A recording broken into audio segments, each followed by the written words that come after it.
I understand the importance of doing some type of marketing, but right now I'm just in a maintenance mode because my hair is on fire. Do you all have a basic plan for me? Ashley, that's all you. Yeah, I'm yes and no on this. Ultimately, maintenance mode. I think right now more than ever that doctors should be capitalizing on being open. Dental practices closing, taking advantage of people without a dental home, getting your name out there right now.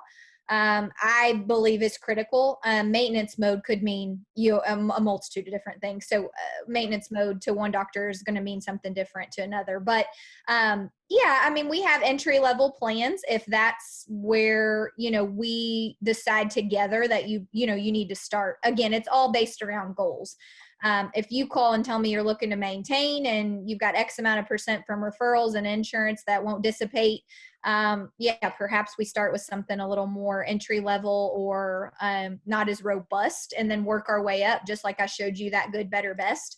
But yeah, I think the doctors right now that say they're in maintenance mode and just maintain status quo or turn things off, I think they're going to be the ones that call me in 6 months wishing they would have done something. So yeah, let's build some kind of ascension plan to work towards whatever the bigger goal is. What are you trying to do?